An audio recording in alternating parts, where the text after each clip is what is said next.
Kepala-kepala daerah ini kan akan dikimkan kan, ya. Tabiatnya Pak Jokowi itu ya memang cawe-cawe. Ya. Tapi kalau Anda baca situasi politiknya di belakang angka-angka itu, sebetulnya Anies sama Ahok itu masih 50-50 gitu loh, Pak. Ya. Ini kan antara orang yang bekerja dan nggak kerja, antara orang yang nggak punya masalah hukum dengan punya masalah hukum, antara orang yang petahana dan orang yang datang gitu. Ya. Tapi selisihnya cuma segitu. Dinasti politik itu berbahaya. Jadi jangan hanya sekedar lihat bahwa ia boleh menurut aturan, tapi apakah ia bermanfaat bagi demokrasi kita atau tidak? Jelas tidak. Malah bukan alih-alih bermanfaat, yang ada adalah menghancurkan lagi. Ini bukan soal anaknya saja, tapi soal keamanan dirinya. Karena itu dia penting tetap membangun basis politik. Nah, salah satunya adalah dengan mendorong orang-orangnya dia gitu untuk masuk ke ranah politik.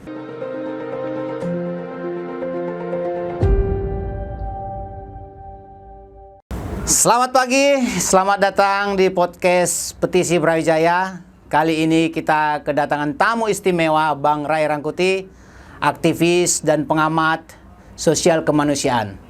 Apa kabar, Bang? Baik sejauh ini. Sehat ya? Sehat, alhamdulillah. Puji Tuhan. Bang, gimana? Ya.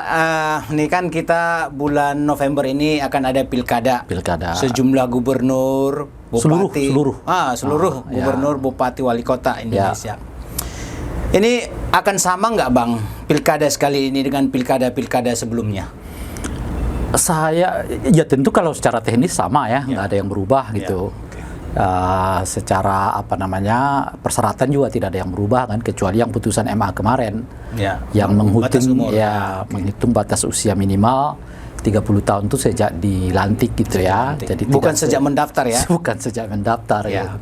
Satu-satunya di Indonesia tuh, aneh juga ya. Tapi ada yang menarik. Menariknya itu adalah sejauh yang saya lihat ya, saya perhatikan itu nampaknya paling besar peserta pilkada itu cuma 3 pasangan calon. Paling banyak tuh. Nggak sampai 4? Nggak ada yang 4 lagi, kayak dulu sampai 6 gitu ya. Sampai ada yang sampai 6 loh. Iya. Saya masih ingat misalnya Mandiling Natal saat itu ada 4 sampai 5 calon. Gitu ya. Nah, sekarang ini trennya paling banyak tuh 3. Tapi itu pun nggak banyak. Dan umumnya sekarang kelihatan tuh hanya ada 2 pasangan calon, dan memiliki potensi di beberapa tempat atau di beberapa daerah itu pasangan lawan kotak kosong. Ya, punya potensi gitu. Tapi kita belum tahu karena kan akhir Agustus baru ada pendaftaran gitu. Tapi gejala-gejala ke arah sana bahwa ada kandidat tertentu yang borong partai itu sudah mulai terdengar di beberapa tempat. Nah, tapi pasangan hanya tersedia 2 pasangan itu hampir terjadi di banyak tempat di seluruh Indonesia, dan kelihatan paling banyak itu 3 pasangan. Jadi ini satu bagi saya sih semacam perkembangan. Pada akhirnya kemudian orang mulai lebih selektif gitu ya, lebih rasional gitu, nggak lagi main jor-joran. Kalau mereka memang sudah nggak ada potensi menang, ya lebih baik mundur gitu ya, tahan gitu, gabung dengan partai yang lain gitu, dan sebagainya gitu. Pada saat yang bersamaan juga pemilih kita itu tidak lagi terlalu luas daya jangkau milihnya gitu. Mereka udah terfokus kepada 1 atau 2, 3 nama gitu. Nah, sehingga kelihatan gapnya sangat jauh antara yang paling tinggi gitu ya dengan yang baru muncul gitu. Jadi gapnya itu bisa sampai 30%, 20% yang ya secara matematika ilmu manusia biasa sih nggak akan kekejar tuh gitu yang di sono gitu ya. Nah, makanya kelihatan sekarang ini pilihannya bagi mereka itu adalah gabung dengan calon yang sudah relatif populer gitu ya, elektabilitas bagus gitu, daripada nyoba-nyoba lagi, dananya akan habis dan hangus begitu aja gitu. Nah, ini menurut saya perkembangan yang salah satu yang menarik di pilkada 2024 ini gitu di mana masyarakat kita sudah lebih selektif ya, kemudian para peserta juga lebih rasional. Kalau memang mereka udah nggak punya harapan untuk katakanlah menang, ya mereka jangan coba-coba. hanya buang-buang waktu, buang-buang tenaga dan uang gitu ya. Dan saat yang bersamaan tidak ada lagi kandidat yang melebihi kelihatan ya di daerah itu tiga pasangan. 3 pasangan itu pun udah sangat banyak sekarang ini gitu. Bang, ini kita masyarakat di daerah bisa berharap nggak sih bahwa pilkada sekarang ini akan membawa pemimpin yang memang membawa benar-benar perubahan perbaikan buat daerahnya masing-masing. Bang Ray melihat nggak ada figur-figur tertentu di daerah, katakanlah provinsi-provinsi besar itu yang memang ini provinsi ini akan maju dipimpin ini atau ini gitu Bang? Ya tentu saja ada ya nama-nama figur-figur yang kita kenal atau yang saya kenal memiliki kompetensi, memiliki keinginan memang untuk mengabdi kepada daerahnya dan sebagainya gitu ya. Tapi itu kan personal ya. Yang paling penting itu kan apakah sistemnya mendukung dia, ya kan? Apakah ruang lingkupnya juga mendukung dirinya itu juga yang paling penting. Sebab saya seringkali tuh mengingatkan apa yang seringkali disebut oleh Cak Nur, bahwa kebaikan bangsa ini jangan dipertaruhkan kepada niat baik seseorang gitu, tapi dia harus dibingkai di dalam sebuah sistem. Nah sistem itulah nanti yang akan memastikan dia apakah niat baiknya memang baik gitu ya, atau niat baiknya itu sebetulnya hanya ungkapan sesaat saja untuk kepentingan elektoral misalnya gitu ya. Nah sistem lah nantinya akan menjaganya gitu. Nah saya juga mau mengatakan begitu. Kalau melihat niat baiknya saja, ya tentu di belakang di backup oleh rekam jejaknya gitu. Kita sih punya keyakinan ada beberapa yang menurut kita bagus, punya komitmen gitu ya. Nah, cuman saya akan mau bicara soal sistem ini. Nah, sistem ini apa? Pertama adalah memungkinkan memang orang-orang baik itu untuk berkiprah, gitu ya. Nah, yang kedua sistem ini juga memastikan kepada orang baik itu pasti akan baik, gitu. Jadi jangan sampai orang baik itu masuk dalam satu pertaruhan yang membuat dia menjadi orang ya yang rakus juga, gitu kan. Nah, yang ketiga ada reward. Nah, kesulitan kita di politik ini kadang-kadang karena mereka nggak mendapatkan reward yang semestinya. Akhirnya kemudian nyimpangnya itu ya cari uang kan. Jadi korupsi lah macam-macam gitu. Tapi kalau dia sebetulnya yakin bahwa sistem reward itu terjadi, kalau dia berprestasi, dia baik ya, dia membangun, dia mesti naik karir lah misalnya begitu. Saya kira orang akan terpacu untuk betul-betul berbuat baik setidaknya di periode pertama dia gitu ya.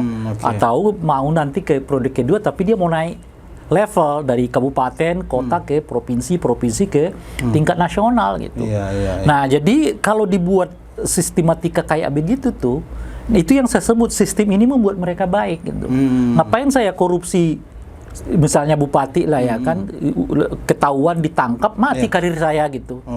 Ya kan, ketimbang ya 5 tahun puasa dulu lah misalnya, atau betul-betul kerja untuk rakyat, 5 tahun berikutnya naik karir, 5 tahun berikutnya naik karir gitu. Dan itu sebetulnya yang kita lihat efek dari pilkada 2020 kan.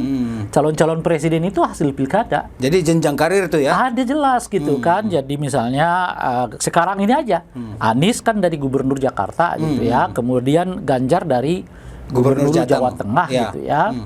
Dan nama lain seperti Ridwan Kamil ya gubernur di bertarung di Pilpres. Jadi jelaskan rentetannya itu kabupaten, gubernur, lalu naik ke tingkat nasional. Jadi kalau kita bangun sistem yang kayak begitu, orang akan nggak mudah tergoda untuk nyari penyimpangan deh, sebab dia tahu dia akan masuk penjara, karir politiknya mati gitu.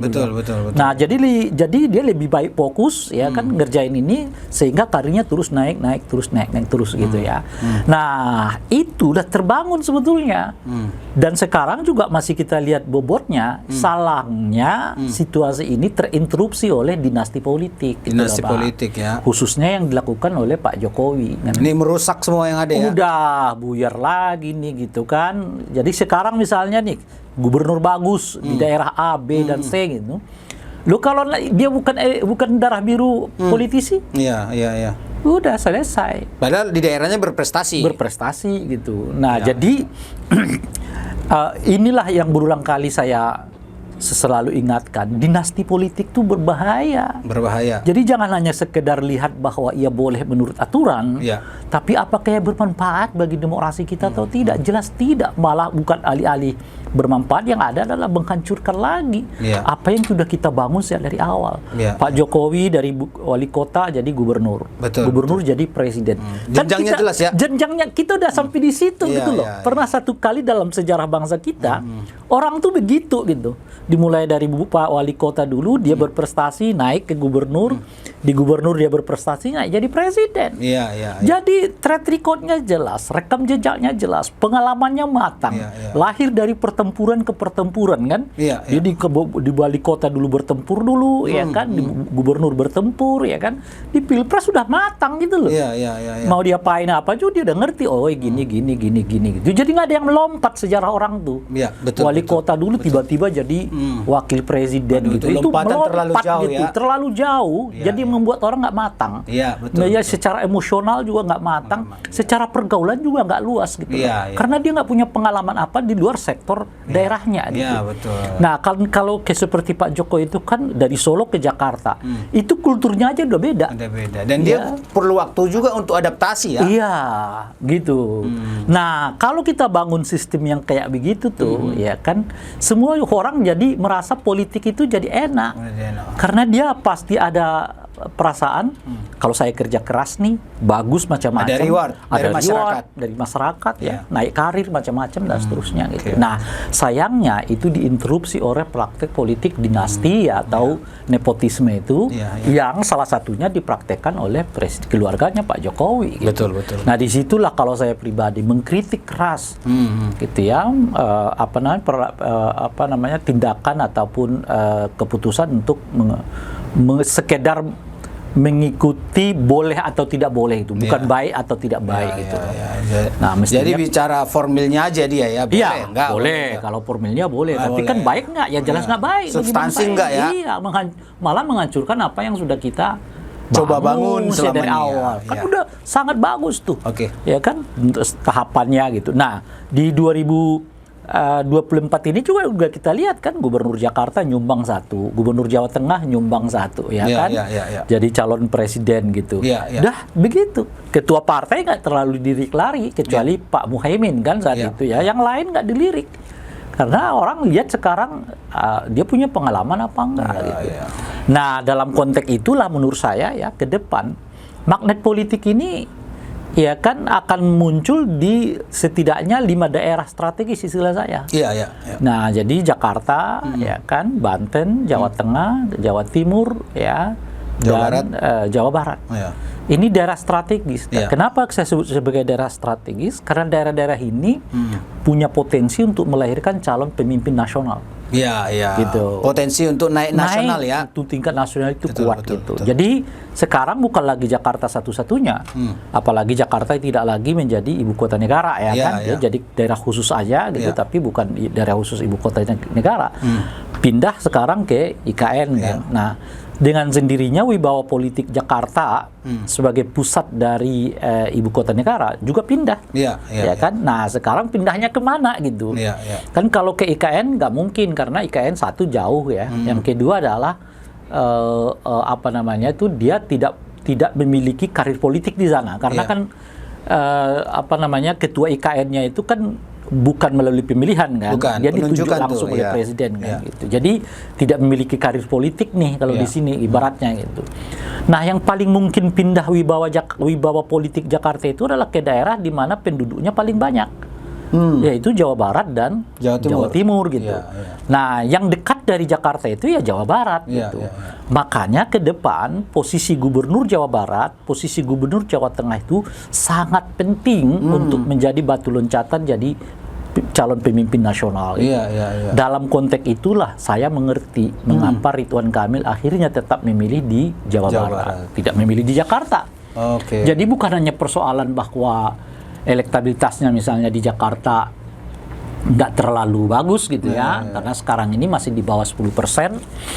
Nah, terus dan Jawa Barat elektabilitasnya bagus, sudah mencapai angka sekitar 35% gitu. Bukan itu saja, tapi untuk 2029 dan 2034 ya, ya kan dia masih punya potensi untuk didapuk sebagai calon presiden masa yang akan datang.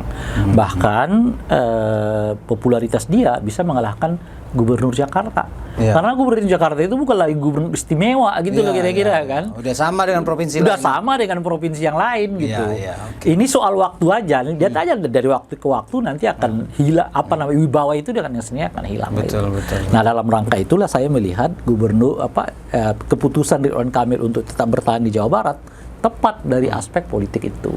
Dari aspek karir bagi dirinya di masa yang akan datang itu. Oke, Bang Ray. Kalau di pilkada ini sebenarnya Bang Ray yang lebih dominan itu pengaruh parpol pengusung atau figur calon? Dua-duanya saya kira. Dua-duanya ya? Okay. Jadi saya mulai juga tertarik dengan kekuatan partai, bukan kekuatan personal. Meskipun secara umum saya mengatakan bahwa figur masih lebih dominan. Ya kan, makanya kan sekarang ini berpusat pada 1 atau 2 kandidat kan sekarang. Betul. Paling banyak 3 itu karena faktornya adalah figur gitu. Jadi figur yang sangat populer, udah leading dia dengan sendirinya gitu ya, sehingga banyak partai kemudian merapat ke sana, lalu partai yang lain mencoba cari pembanding lah. Nah, jadi secara umum ya boleh disebut mungkin sekitar 70-an% ya masih figur nih. Figur ya. Tapi ingat ada 30%. Nah, 30% itu apa? Kekuatan partai. Nah, yang menariknya bagi saya di 2024 ini, setidaknya kita punya 2 partai dengan tingkat soliditas pemilih yang sangat kuat. Satu namanya PKS dan yang kedua adalah PDI Perjuangan.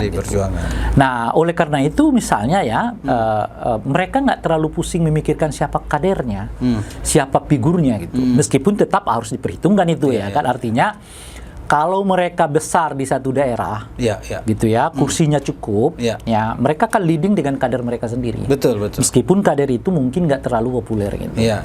Nah, tentu saja mereka tetap mencari figur yang layak dan laku di pasar pilkada gitu.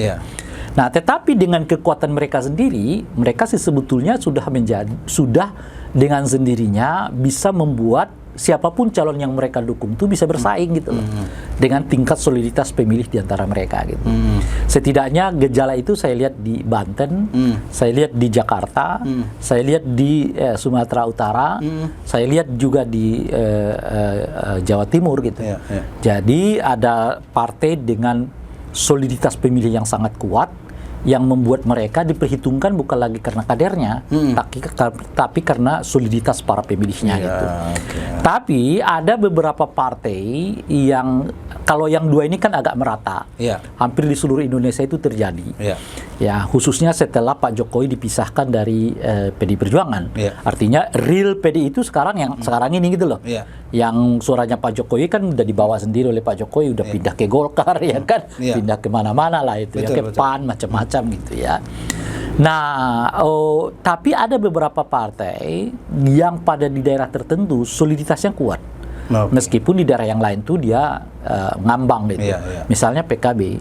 PKB itu di Jawa Timur tuh solid dengan sendirinya gitu ya. Makanya kursi terbanyak ya. Kursi terbanyak di Jawa Timur ya. Makanya misalnya ya, siapapun kader yang didorong oleh PKB, dia punya potensi bersaing. Karena kekuatannya bukan pada figurnya, tapi pada partainya, basis massa, soliditas para pemilihnya. Jadi kalau figur yang populer ketemu dengan pemilih yang solid, ya itu kuat gitu loh. Tapi kalaupun tidak ada figur yang kuat dengan pemilih yang solid, dia juga udah kuat. Gitu. Kuat juga. Nah, jadi itu yang saya lihat 30%-nya. Jadi PKS dengan PDI adalah partai dengan party ID yang paling tinggi, ya, soliditas pemilihnya sangat kuat gitu.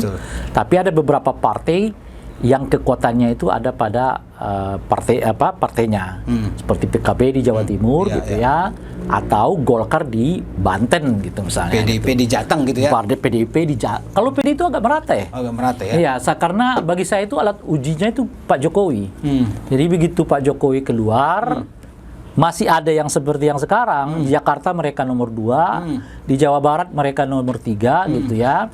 Lalu di Jawa Tengah dia tetap nomor 1 ya, di Jawa Timur dia nomor 2. Itu artinya mereka udah solid di situ tuh. Solid ya. Gitu. Oke, Bang Ray. Ini tadi Bang Ray sedikit banyak menyinggung Pak Jokowi. Dalam kacamata Bang Ray ini, Jokowi masih mau cawe-cawe nggak di pilkada sekarang ini? Karena mengingat ada potensi anak dan menantunya akan ikut bertarung di pilkada ini. Itu pertama. Terus kedua, sejauh mana nanti pengaruhnya, Bang Ray? Ini bukan soal anaknya saja, tapi soal keamanan dirinya. Karena itu dia penting tetap membangun basis politik. Nah, salah satunya adalah dengan mendorong orang-orangnya dia gitu untuk masuk ke ranah politik. Jadi keluarga ini bermain di arena terus gitu ya? Iya. Ya tentu yang dalam hal ini ya keluarga udah pasti gitu. Tapi tidak keluarga pun akan didorong. Yang penting masih yang penting tuh jaringan dia. Jaringan dia, karena bagaimanapun dia juga membutuhkan rasa aman politik. Setelah lengser. Kan setidaknya di backup oleh kepala-kepala daerah ini kan gitu ya. Dan kepala daerah ini kan kalau disatukan nanti akan mungkin jadi ketua DPW, bisa juga ketua partai macam-macam dan sebagainya yang membuat rasa nyamannya itu tetap terjaga gitu. Jadi oleh karena itu pertama. Yang kedua, tabiatnya Pak Jokowi itu ya memang cawe-cawe. Nggak bisa diam dia ya. Iya kan? Di Pilpres ya dia ikut ya kan, mau ngelak gimana pun semua orang juga tahu. Ya kan? Itu loh ya gitu. Recok dia ya. Iya, recok dia. Bahkan kalau benar yang disampaikan Andi orang PDI Perjuangan mantan staf beliau itu, kan Andi Wijayanto kan mengatakan Pak Jokowi itu berjanji untuk mengalahkan PDI Perjuangan loh. Kan kata dia gitu ya. Saya dengar itu. Iya gitu. Itu artinya nggak bisa, beliau ini nggak cawe-cawe, memang demennya begitu. Gitu. Tapi harus kita patahkan nggak sih dinasti politik ini, Bang Ray? Kan saya udah cerita di awal tadi kan, kita udah punya tradisi yang cukup baik yang dilakoni oleh Pak Jokowi sebagai figurnya salah satunya yang saya sebut. Lalu di tengahnya itu diinterupsi yang namanya dinasti politik. Kita kembali nol gitu loh, Pak. Balik ke titik awal lagi gitu. Jadi kalau Anda tanya lagi apakah ya wajib hukumnya bagi saya, patahkan tuh ya. Oke Bang Ray, sekarang Abang tadi menyebutkan 5-6 daerah tuh yang provinsi besar ya, strategis. Yang pilkadanya juga mendapat perhatian. Peta figur-figur calonnya itu yang Abang Ray lihat, apakah ada istilahnya jaringan Jokowi di situ? Nah, itu relevan dengan pertanyaan yang pertama. Sejauh apa pengaruh Pak Jokowi di dalam pilkada? Per angka sih tinggi. Kan sampai 54% kan. Menurut survei Kompas kan. Kompas menyebut bahwa pengaruh Pak Jokowi dalam pilkada itu mencapai 50%. Artinya preferensi publik terhadap Pak Jokowi itu 54% gitu. Tinggi itu ya? Tinggi. Tapi itu tidak operasional. Gitu. Kenapa gitu? Karena pertama orang kesulitan ini figur mana yang didukung Pak Jokowi, kan kita nggak tahu. Di Jakarta siapa misalnya ya kan, yang bisa kita identifikasi itu ya anaknya, menantunya ya kan. Itu aja ya. Iya, kalau ada menantu kita udah pasti didukung oleh Pak Jokowi gitu. Tapi kalau di Banten siapa kita nggak tahu, di Jawa Timur siapa kita nggak tahu, di Jawa Barat siapa yang didukung kita nggak tahu gitu. Jadi 54% itu tinggi, tapi nggak operasional. Ujung-ujungnya kita hanya akan berbicara soal orang-orang dekat Pak Jokowi gitu, bukan keseluruhannya gitu. Nah, itulah yang membuat menurut saya upaya untuk mengkimkan pilkada Koalisi Indonesia Maju. Iya, kan rencananya kan begitu. Mengkimkan kan ya. Jadi itu istilah baru sekarang ya, kim gitu ya. Kan kepala-kepala daerah ini kan akan dikimkan kan, kira-kira ya kan. Dan itu gagal total. Gitu. Bahkan yang menariknya itu gagal totalnya itu di 5 daerah yang saya sebut sebagai daerah strategis ini. Dari 5 daerah ini yang potensial mereka solid itu cuma 1 atau 2. Di Jawa Timur kelihatan solid. Ya. Kofifa ya? Ada Kofifa kan. Di Jawa Tengah kemungkinan solid. Tapi ini kan masih bisa Lutfi, bisa Kaisang. Ya kan, atau gabungan di antara keduanya gitu ya. Tapi ini masih 50-50 juga. Kalau begini, kalau Kaisang sama Lutfi, itu kan satu pokok tuh.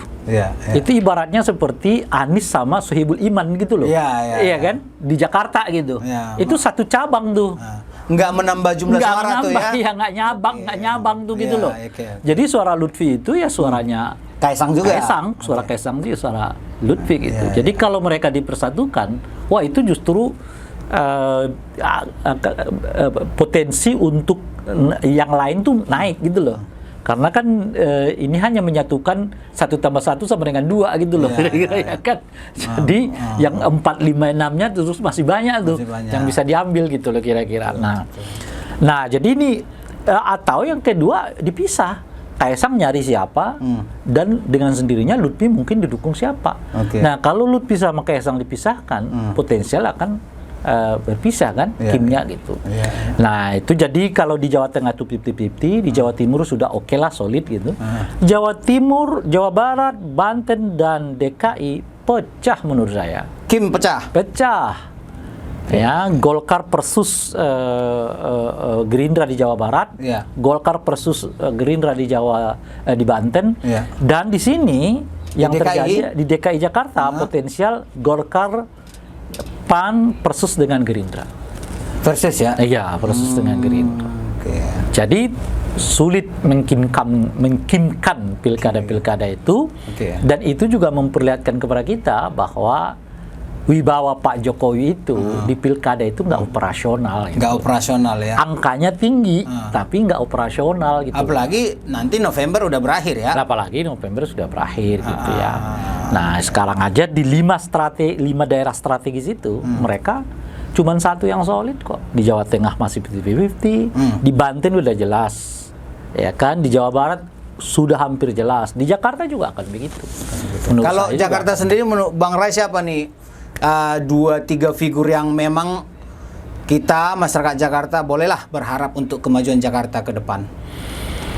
Yang sudah pastikan punya tiket namanya Anies Baswedan, kan? Didukung oleh 3 partai politik, ya, yaitu PKS, PKB dan Nasdem. Lebih dari cukup untuk persyaratan administrasi dukungan ke KPU gitu. Nah pertanyaannya adalah apakah Anies ini akan melawan kotak kosong atau tidak? Kalau saya berharap jangan. Jangan ya. Ya, Jakarta ini bos. Ya kan, masa di Jakarta ya kan ada kandidat yang dibiarkan melawan kotak kosong gitu. Dan bukan orang penguasa gitu loh. Kecuali kalau biasanya gejala yang kayak begitu kan karena dia penguasa kan gitu ya. Nah, oleh karena itu saya berharap PDI memunculkan tokoh. Jadi ada saingan bagi Anies Baswedan lah ya. Tentu tokoh yang bisa kompetitif ya, yang bisa berimbang ya. Nah, sejauh ini kalau dilihat dari survei kan namanya Ahok. Ahok ya. Ya kan, Ahok itu kan selisihnya dengan Anies itu 15%-an. Di pilkada sebelumnya? Enggak, sekarang ini. Survei. Pilkada sebelumnya berapa Bang ya? Pilkada sebelumnya itu Ahok yang melonjak. Ya kan, Anies nomor 3. Sampai kemudian terjadi debat-debat, ya kualitas AHY kelihatan di situ, AHY turun, Anies naik gitu loh. Sampai putaran kedua kan, gitu kan. Nah, jadi kalau sekarang ini Anies mulai di sekitar 40-an, Ahok sekitar 25. Jadi tapi ini menurut saya angka statistik tuh. Kalau Anda lihat angkanya sih tinggi. 15% selisihnya gitu. Tapi kalau Anda lihat backgroundnya nggak beda jauh di antara mereka. Nggak beda jauh ya. Kenapa saya katakan begitu? Pertama, Anies kan adalah petahana.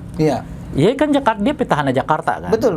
Ya. Nah yang kedua adalah dia aktif selama 5 tahun terakhir ini di pemerintahan, di politik dan pemerintahan. Termasuk di dalamnya adalah jadi calon presiden kemarin kan.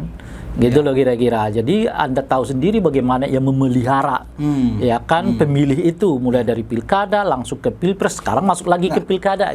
Poin Bang Rai bahwa Ahok belum kerja. Tunggu dulu, makanya nanti saya akan ke situ. Tapi saya kasih dulu nih kisi-kisinya. Yang ketiga adalah Anies itu tidak punya problem hukum. Oke. Ya kan, yang membuat dia negatif lah di mata masyarakat. Gitu. Nah, baru dapat 40%. Ahok tiga-tiganya nggak punya. Nggak punya. Udah dapat 25% itu maksudnya? Sudah dapat 25%. Jadi Anda lihat potensi, jangan lihat di statistik. Dengan tidak bergerak Ahok selama berapa tahun? 5 tahun loh dia vakum dari politik, tidak punya jabatan apapun secara publik. Politik loh ya. Nah, dan punya persoalan hukum. Karena mantan napi yang diduga melakukan penghinaan atau apa itu. Tapi dia tetap dapat di atas 20%. Tinggi itu ya? Tinggi. Untuk yang doing nothing at all, belum melakukan apa-apa gitu ya? Dan tinggi, belum ditetapkan dan belum ditetapkan. Nah, Anies itu udah ditetapkan. Jadi soliditas tingkat solidnya kuat karena dia udah ditetapkan. Ahok belum ditetapkan. Jadi tipis nih kalau bersaing nih. Nah, makanya kalau Anda lihat statistik itu memang tinggi, 15%. Tapi kalau Anda baca situasi politiknya di belakang angka-angka itu, sebetulnya Anies sama Ahok itu masih 50-50 gitu loh, Pak. Ini kan antara orang yang bekerja dan nggak kerja, antara orang yang nggak punya masalah hukum dengan punya masalah hukum, antara orang yang petahana dan orang yang datang gitu. Tapi selisihnya cuma segitu. Dan antara orang yang sudah ditetapkan sebagai calon dengan yang belum ditetapkan sebagai calon. Ini kalau nanti ditetapkan sebagai calon, tank dia firm, orang juga milih, oh iya Ahok kan sudah ditetapkan, aku akan milih dia gitu. Biasanya kalau orang sudah ditetapkan, tingkat elektabilitasnya juga naik gitu. Konsolidasi pun terjadi ya. Jadi kalau dia masih misalnya kan di Pilpres perubahan kata dia kan. Meskipun orang nyari-nyari di mana perubahannya gitu. Kan dia nggak mungkin ngomong perubahan di Jakarta. Karena orang dia di situ kan. Bukan. Pertama dia mau merubah apa? Lo waktu di Pilpres aja orang nggak lihat ide-ide perubahannya. Misalnya begitu loh ya kan. Nah di Jakarta ya dia petahana, masa dia bilang perubahan? Yang ada ya melanjutkan kan. Lanjutkan gitu. Iya. Seperti yang sekarang ini ya kan. Kalau Bang Ray ada nggak melihat peluang kuda hitam muncul di Pilkada? Tidak ada. Pilkada DKI nggak ada. Kan saya udah mengatakan tadi kan, orang nggak mau lagi pakai risiko-risiko lah. Ya. Buang-buang duit, buang-buang tenaga, pikiran macam-macam nggak ada. Oh, dari figurnya sendiri yang menyaring diri gitu? Dari partainya juga begitu. Dari partainya juga, ya kan, figur juga nggak mau coba-coba, ya kan. Berarti Kaisang DKI enggak lah ya? Udah wassalam lah. Wassalam lah ya? Udah wassalam lah. Aduh, nah, itu ini berita melegakan juga ini. Kita lihat dari apa gitu. Pertama dari pernyataan Golkar. Ya. Golkar udah mengatakan bahwa kalau ada yang berminat dengan kader mereka di Jakarta, itu namanya Baba Alun. Ya. Yang mereka siapkan. Ya. Artinya bukan RK. Ya kan gitu. Artinya RK di Jawa Barat. Di Jakarta itu namanya Baba Alun. Kalau Baba Alun sama Kaisang itu yang 0% plus dengan 3%. Alias cuma dapat 3%. Iya. Baba Alun mikir dong, ngapain gue keluar 3% itu PSI maksudnya? Enggak, elektabilitas Kaisang itu kan baru sekitar 3-4%. 3-4%, oke. Baba Alun masih 0%. 0%, oke. Ya kan, kalaupun Baba Alun jor-joran, paling hebat dia dapat 2-3%. Ya kan? 6% kalau lah. Paling hebat mereka dapat 10%. Tapi kan separuh aset dari Baba Alun udah hilang. Yang biayain kan dia gitu ya kan. Tapi nggak apa-apa kan, tolnya masih panjang. Tolnya masih panjang. Itu ya? Tetap duit. Kan Baba Alun kan cara berpikirnya lebih baik bangun, lebih baik. Dia lihat cuan nggak nih gitu ya? Bukan. Baba Alun nggak begitu berpikirnya. Lebih baik nyumbang orang miskin daripada poya-poya di dunia politik yang hasilnya nggak jelas. Itu cara berpikirnya Baba Alun. Kalau setengah aset dia udah hilang, kan sayang banget. Dia udah bisa bayangkan tuh berapa ribu anak yatim yang dia bisa bantu. Betul. Malah lebih bermanfaat ya. Oh iya, cara berpikir Baba Alun udah ketahuan. Jadi kemarin itu bluffingnya Golkar aja itu. Kaisang sama Baba Alun itu. Itu artinya mau mengatakan Pak Jokowi, kami nggak bisa dukung Kaisang. Dan nggak bisa menarik Ridwan Kamil ke DKI. Ke Jakarta kata dia. Itu caranya mereka. Rencananya Pak Jokowi memangnya RK Kaisang. Kan Kaisang itu hanya naik kalau dipasangkan dengan orang yang populer. Kalau dia sendiri cuma 3%, 4%. Jadi mau tidak mau disangkutkan dengan orang yang elektabilitasnya bagus. Anies, RK atau Ahok gitu ya? Ya, yang dari Kim itu kan cuma RK. Ya. Anies kan bukan Kim. Kim. Kemudian Ahok apalagi kan gitu. Nah, ditariklah RK-nya nggak mau kan. Golkarnya juga saya pikir nggak mau. Maka dibuatlah bahasa itu. Siapapun yang berminat untuk mengajak kader Golkar di Jakarta, itu namanya ada Baba Alun. Nah, tapi kan kita semua tahu Baba Alun, orang jiwa sosial kan. Betul. Daripada hambur-hamburkan duit buat politik, dia lebih baik bangun banyak-banyak masjid ya, rumah sakit ya kan, yatim piatu kok makan gratis kan memang itu aktivitasnya Baba Alun. Betul, aktivitas sosial. Iya, kecuali artinya Baba Alun nggak akan mau investasi untuk sesuatu yang udah jelas-jelas secara alam ya. Secara logika ya, secara hukum manusia, Anda nggak akan dapat deh gitu loh kira-kira tuh.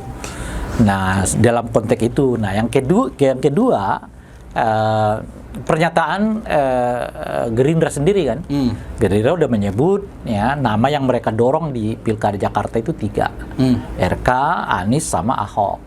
Ya kan, nggak ada nama Kaisang gitu. Nggak ada ya. Nah, jadi oleh karena itulah saya mengatakan udahlah wassalam lah. Ya. Kaisang tuh di Jakarta udah wassalam. Ya kan. Nah, nggak terlalu disambut oleh warga Jakarta ya. Saya pribadi mengucapkan terima kasih kepada warga Jakarta, ya kan, karena udah memperlihatkan bahwa mereka nggak mudah digoda oleh sukses orang tua gitu. Nah, ya kan, orang tua dan anak tuh beda. Ya kan, dan warga Jakarta bisa membedakan itu. Ya, sukses anak belum tentu sukses orang tua. Sukses orang tua belum tentu sukses anak. Nah, ngelola Jakarta ini nggak bisa main-main kan? Betul. Ya, nggak usah jauh-jauh lah. Di era kepemimpinannya Pak Heru ini aja udah kita merasakannya kayak apa gitu loh. Jakarta itu berubah, ya kan? Jadi kalau orang dipasangkan nggak punya pengalaman dan sifatnya main-main dan coba-coba, udah kelelep kita. Apa yang udah kita capai di eranya Pak Jokowi, eranya Pak Ahok, ya kan, itu bisa lagi turun drastis. Gak usah jauh-jauh di zamannya Pak Heru ini aja. Kita udah melihat ya banyak sekali hal-hal yang yang selama ini sudah mulai kita tinggalin muncul lagi tuh gitu loh Pak. Kota yang kurang bersih, semraut ya, kan? Semraut lagi, ya kan, yang mana di mana ya, dan sebagainya gitu.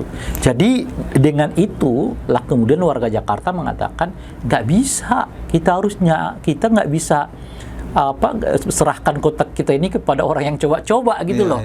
Nah, ya kan, orang baru yang nggak punya pengalaman, yang naik karena orang tuanya bukan karena karyanya gitu ya. Lalu diserahkan Jakarta ini nggak bisa. Dalam konteks itulah saya bisa memahami kenapa Ahok tuh masih tinggi.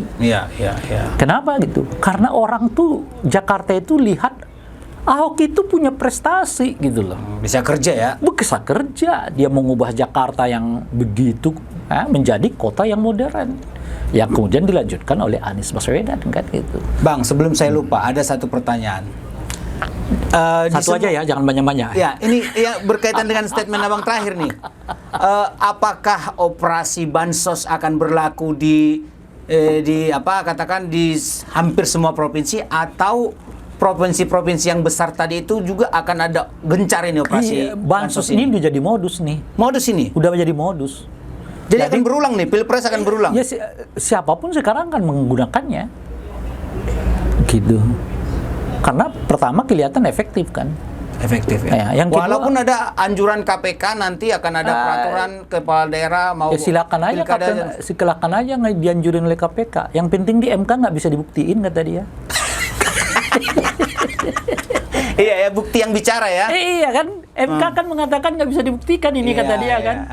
Terus KPK mau ngomong apa lagi? Yang penting manjur. Jangan lagi tanya Bawaslu, lebih nggak bisa lagi tuh. Jadi apapun caranya yang penting menang ya. Oh iya, kan itu yang terjadi di Pilpres kemarin. Yang kemudian MK seolah-olah tutup mata kan. Pada praktek-praktek itu, menganggap bahwa itu hukum material yang harus dibuktikan dengan ada SMS-nya nggak, ada WA-nya nggak, Ya kan, ada kameranya nggak, ada himbauannya nggak, ya sampai kapanpun lu nggak dapat bukti-bukti yang kayak begitu. Iya. Gitu. Jadi kalau didekati dengan pendekatan formil, nggak akan ketemu. Nggak bakal ketemu.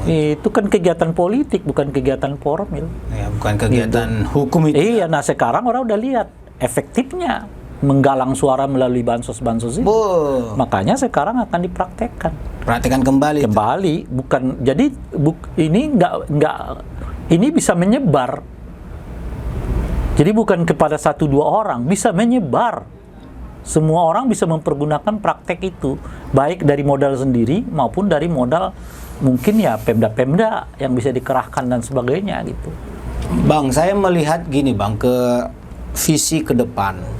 Kalau memang praktek bansos menghalalkan segala cara untuk memenangkan baik election di tingkat pilkada maupun pilpres, saya yakin dan saya khawatirkan sebenarnya akan banyak masyarakat yang putus asa Bang. Putus asa, nggak perlu berharap, malah ancaman disintegrasi Bang menurut saya. Aduh, inilah sebabnya mengapa saya sekarang ini keras sekali mengkritik Pak Jokowi gitu. Karena dia membawa demokrasi kita ini di ujung tanduk. Iya. Gitu. Sedikit lagi orang nggak percaya demokrasi. Ngapain pakai demokrasi, pakai pemilihan. Ya udahlah, dari Pak Jokowi ke anaknya nanti ke cucunya. Dia nentes ya. Udah dipersiapkan jadi wali kota Solo ya. Gitu. Hasilnya sama-sama aja kata mereka, mau dipilih mau ya sama aja. Jadi demokrasi kita ini di ujung tanduk. Mengkhawatirkan Bang ini? Bukan lagi mengkhawatirkan, udah di ujung tanduk. Kalau kita nggak kuat nih, civil society, masyarakat, intelektual, ya kan, pegiat demokrasi macam-macam menahannya, ya ini demokrasi ini tinggal nama. Prakteknya sih kacau balau. Tapi grup mereka bilang Bang, masyarakat biasa-biasa aja tuh bisa menerima tuh katanya Bang. Nah, itulah pentingnya Anda jadi politisi kan. Itu juga pentingnya Anda sekolah kan. Itu juga pentingnya Anda baca buku. Karena Anda mengerti yang biasa-biasa itu mengandung racun. Makanya di dalam undang-undang itu tugas politisi itu udah mencerdaskan pendidikan politik. Bangsa. Jadi kalau umum ini menganggap dinasti itu biasa-biasa saja, Anda lah politisi yang mengingatkan bahayanya. Seharusnya ya? Seharusnya. Anda intelektual yang mengingatkan bahayanya. Gitu. Karena ada bagian yang memang secara hukum nggak bisa dilarang. Malah saya khawatir apa yang diprediksi Prabowo 2030 Indonesia bubar benar-benar terjadi nih Bang. Ini gimana nih Bang? Ya mudah-mudahan tidak, tentu saja. Mudah-mudahan tidak ya. Pokoknya kalau civil society-nya masih bergerak, podcast yang seperti sekarang nih terus menyuarakan, kita masih bisa bertahan. Masih bisa bertahan. Yakin saya masih bisa bertahan gitu. Oke. Ya. Nah, sejarah bangsa kita ini kan memang selalu perubahannya bukan di elitnya kan, di masyarakatnya gitu loh. Masyarakatnya yang mendesakkan perubahan, elit yang nangkap, diambil lalu dinikmati oleh dia, dikembalikan lagi ke semula, kerja lagi kita. Itulah siklus sejarah kita gitu. Ya kan 98 itu yang gerak masyarakat, ya umum macam-macam gitu. Lalu ditangkap elit, elitnya berkuasa sekarang, dibawa ke pimpinan Pak Jokowi, dibawa lagi ke masa lalu gitu loh kira-kira kan. Tapi ya sampai di sini kan, stop ya, sampai November gitu. Tapi Bang Rai kontribusi juga loh ke berpilihannya Jokowi ini. Soal waktu pilpres itu ya suara saya mungkin 1. Enggak kan, suara abang kan mempengaruhi orang juga. Akhirnya kita rame-rame pilih Jokowi. Suara saya sah. Tapi kan yang paling penting itu sebetulnya kan bukan apakah Anda memilih si A atau si B gitu. Itu penting banget.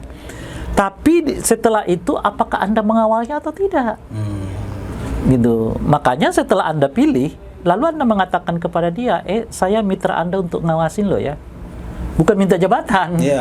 Jangan sampai ada orang nggak dikasih jabatan lalu kita bubarin nih organisasi. Ngambek ya, minta jabatan gitu ya. Jabatan.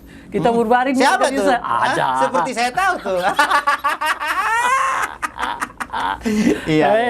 Yang namanya relawan nggak pakai ngambek. Dia ngambek tuh kalau ngambek sambil ngancam. Iya. Dia ngambek, ngancam kalau si presiden nggak menjalankan komitmen. Komitmen apa? Komitmen kebaikan bangsa dan negara. Iya. Justru gitu. Jangan jabatan ya. Bukan jabatan. Tapi komitmen kesejahteraan masyarakat. Kalau Anda kemudian ngancam-ngancam mau membubarkan organisasi karena nggak dikasih jabatan, bukan relawan namanya. Apa tuh namanya, Bang? Fans club. Fans club ya. Iya, bukan relawan. Siap. Ini kata relawan ini harus kita bersihkan lagi. Iya. Kembali ke koti apa? Kehitohnya. Relawan itu adalah orang yang mendukung seseorang tuh berdasarkan komitmen yang dibangun bersama. Bukan berdasarkan tujuan kekuasaan yang sama, bukan. Gitu. Oleh karena itu, kalau Anda benar, saya dukung. Kalau enggak, aku yang di depan paling keras mengkritikmu dong. Ya. Gitu. Karena ya saya bekerja untuk Anda. Kalau Anda melenceng dari apa yang kita komitmen bersama, ya saya adalah orang yang paling keras. Makanya mereka yang memilih si A, si B, si C itu, secara moral mereka adalah orang yang paling bertanggung jawab untuk memastikan yang mereka pilih itu benar di jalannya gitu. Ya, jangan kasih cek kosong ya. Jangan kasih cek kosong. Nah di kita ini kan kadang-kadang begitu. Udah dia pilih, dia pikir dia harus bela mati-matian nih 5 tahun, salah dan benar kita harus bela, aku yang pilih, keliru. Ya. Justru karena Anda lah yang memilih, maka Anda punya tanggung jawab moral untuk memastikan bahwa yang Anda pilih ini benar. Mestinya yang menolak Pak Jokowi itu melakukan praktek nepotisme adalah orang yang memilih Pak Jokowi gitu loh, Pak. Ya. Yang duluan bersuara gitu. Yang duluan bersuara. Karena kita nggak punya komitmen bahwa setelah Anda berkuasa itu Anda nggak ada komitmen itu. Iya kan? Ya. Yang ada Anda 5 tahun. Ya. Plus 5 tahun selesai. Itu komitmennya. Jadi kalau Anda mau nambah-nambah atau mewariskan kekuasaan itu, ya berhadapan dengan saya, pemilihnya, karena saya tidak mengamanahkan itu. Gitu. Kita nggak mengikat komitmen sejauh itu. Ya. Gitu tuh. Betul banget. Oke, pemirsa, demikianlah podcast kita Petisi Brawijaya kali ini dengan Bang Ray Rangkuti, aktivis dan pengamat sosial kemanusiaan. Kami tidak berani menyimpulkan, silahkan Anda saksikan sendiri. Semoga dapat memberikan kontribusi, mencerahkan pikiran, dan mencerahkan kecerdasan bangsa. Terima kasih atas perhatiannya. Merdeka!